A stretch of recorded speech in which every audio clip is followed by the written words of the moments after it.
Welcome to the Springs of Carmel Christian Knowledge Bible Lesson number 6. In our previous lesson, we examined Genesis chapter 1. In this lesson, we focus on the second chapter of Genesis. In this chapter, we discuss the following topics: the dignity of human labor. Second, the meaning of the name God Yahweh. Third, the creation of man and woman. Fourth, the tree of life and the tree of knowledge of good and evil. And the 4 rivers in the Garden of Eden.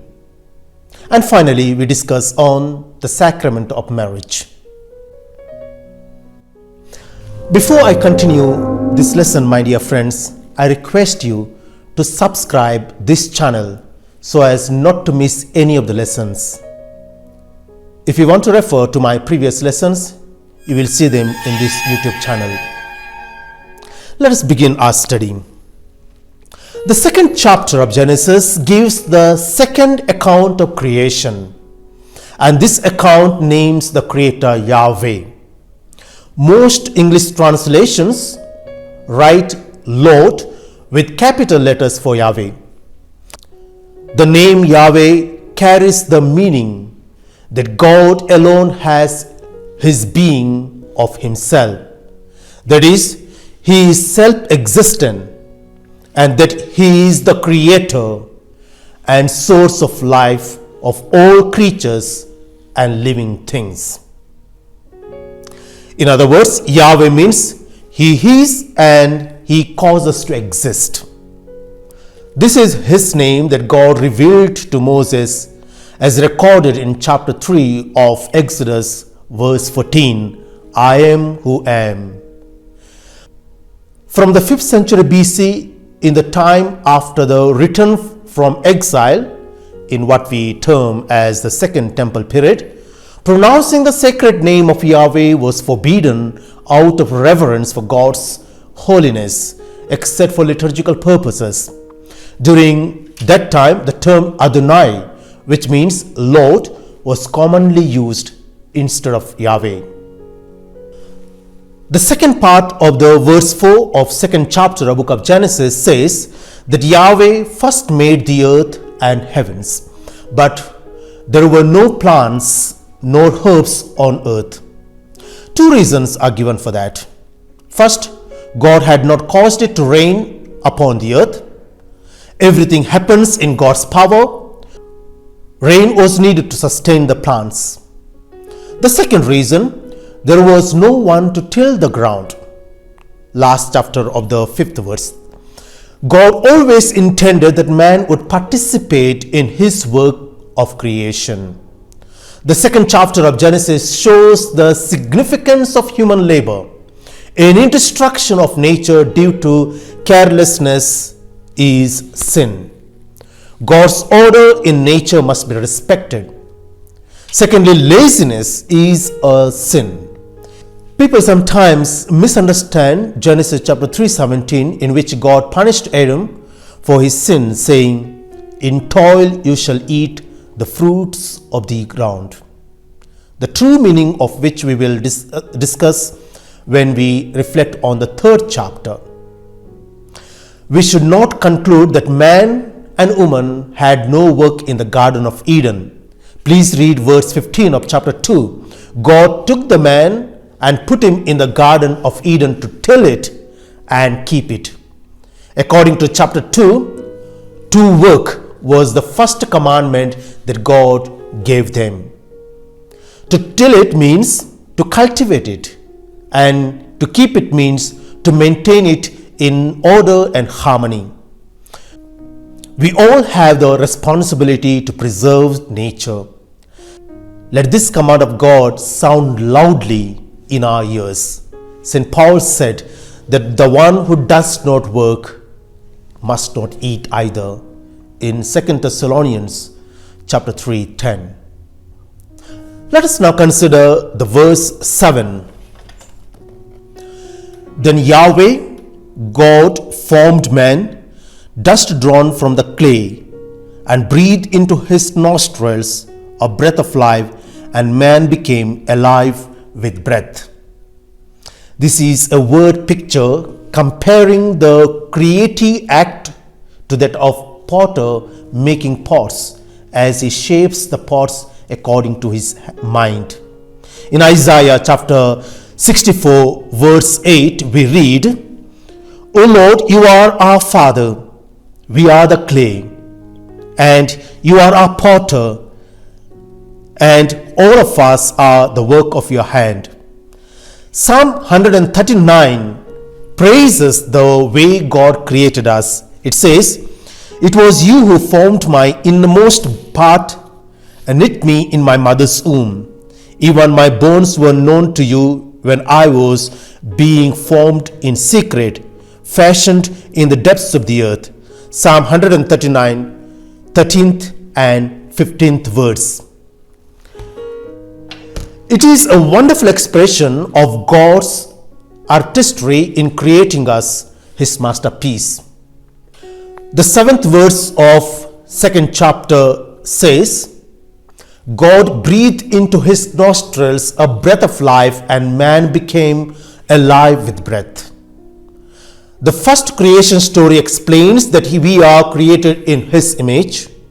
Breathing the breath of life is another way of saying that we are made in the image of God. The breath of God is also considered to be the invisible soul that God created in us. After resurrection, Jesus breathed the Holy Spirit onto his apostles, as we read in John chapter 20 verse 22. We all have God's presence in us. God dwells in each one of us.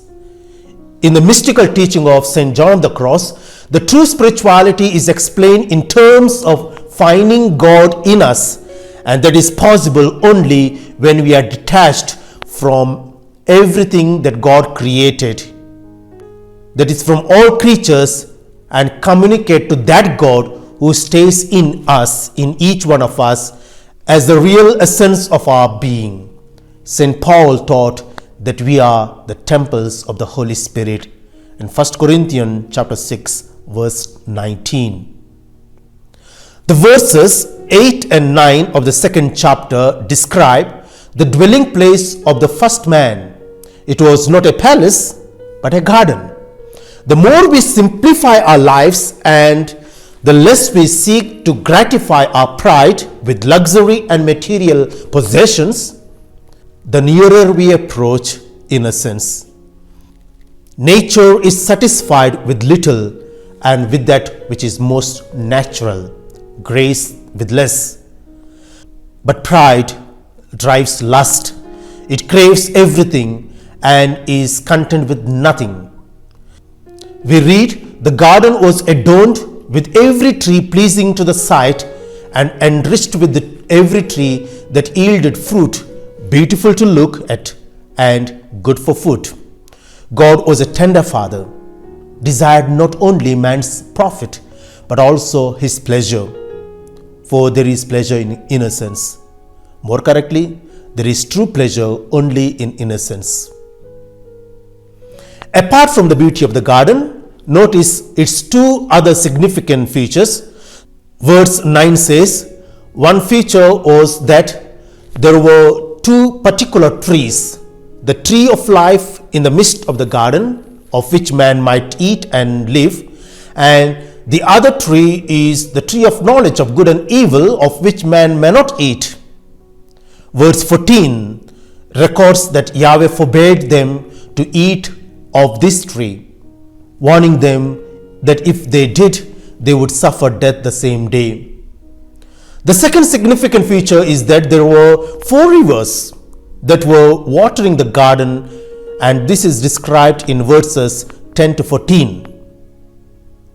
The tree of life is the symbolic presence of Christ himself, who is life, and whoever eats of him will have eternal life. John's Gospel chapter 6, 48 and 51. In this sense, this tree is also a symbol of the Eucharistic Christ, for the Eucharist is the real food that we long for, that we may live with God. or live in God.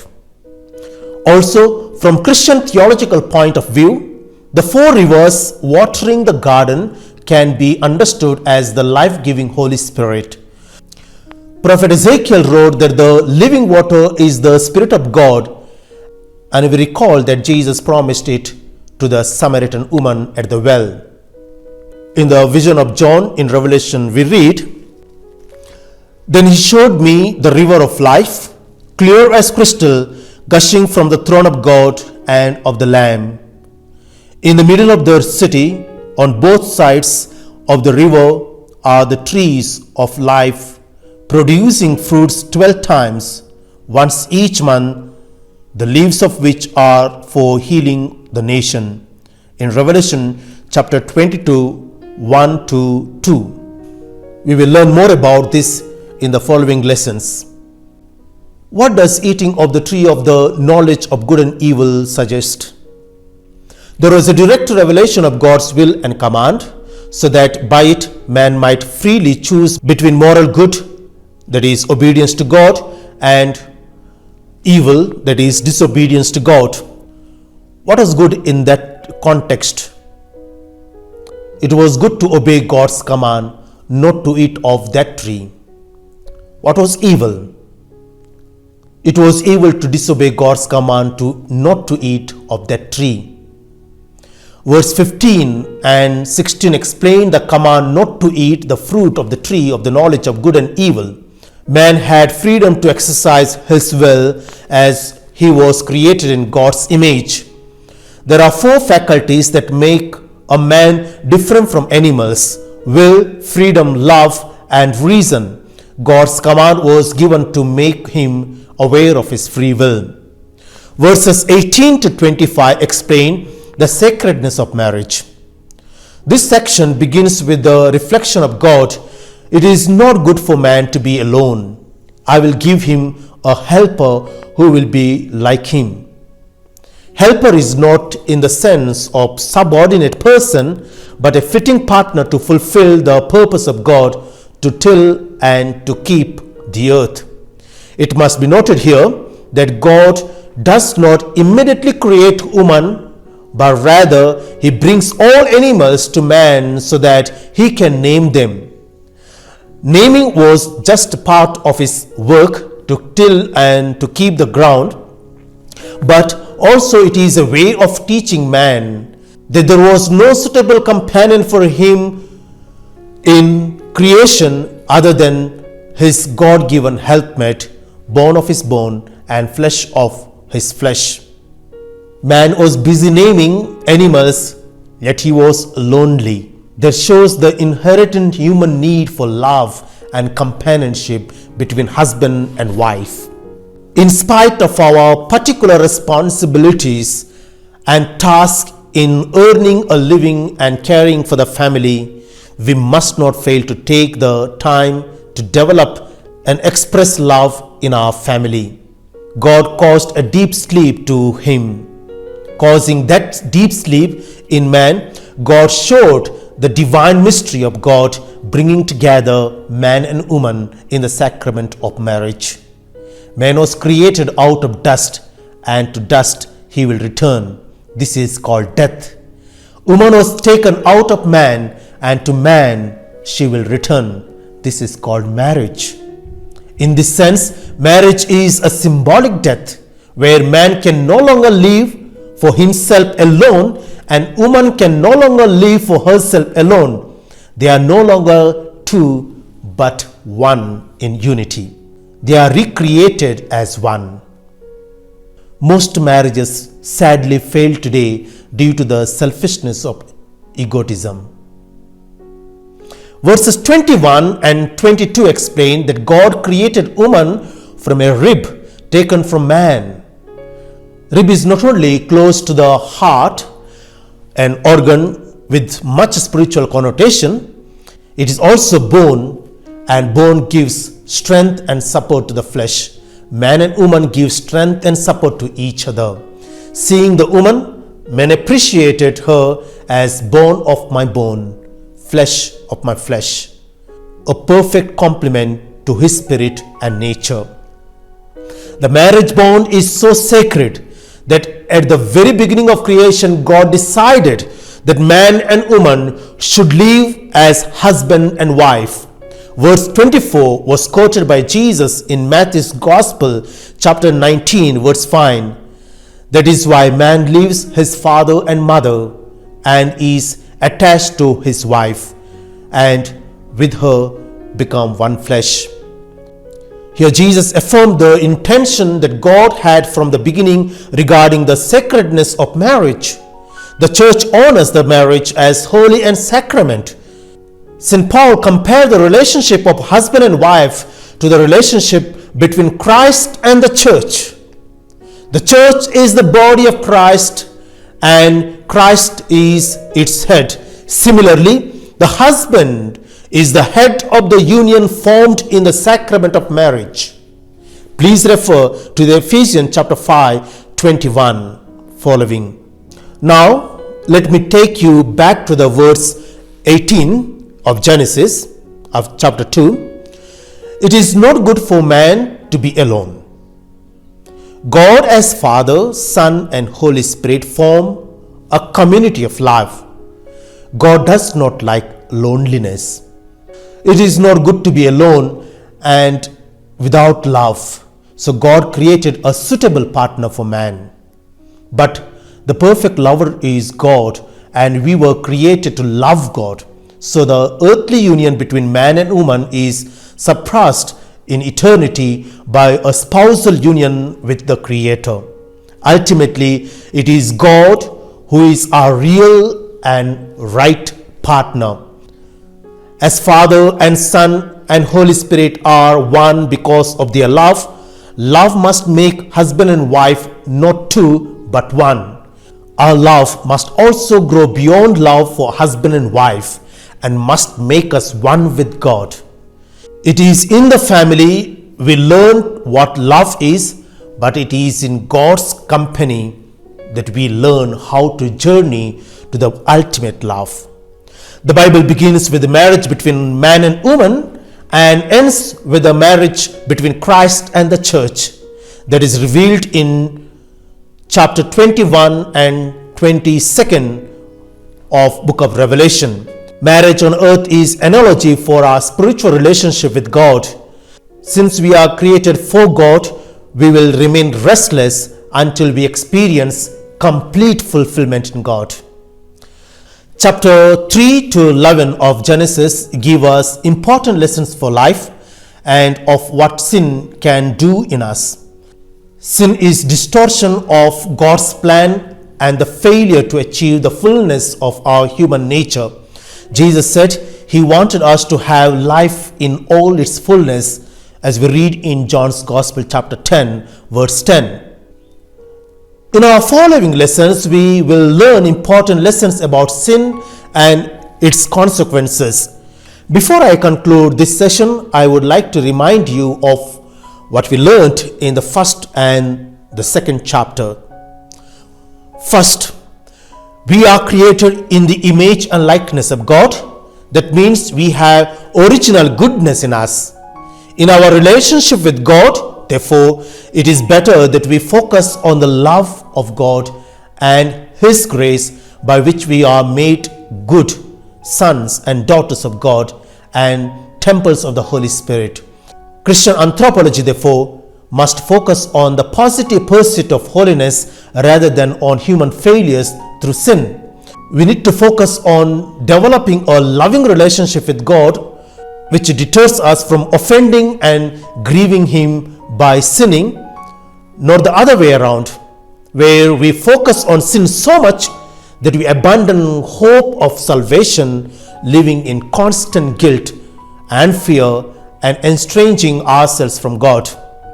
Sin was described only after 2 chapters which described the goodness of God and His creation. The second lesson that we learned, we are ambassadors of God. We are God's helpers in sustaining this earth in harmony and order. We need to be aware of this responsibility. If I am appointed to represent Christ in this world, What kind of Christ do I like to present to this world?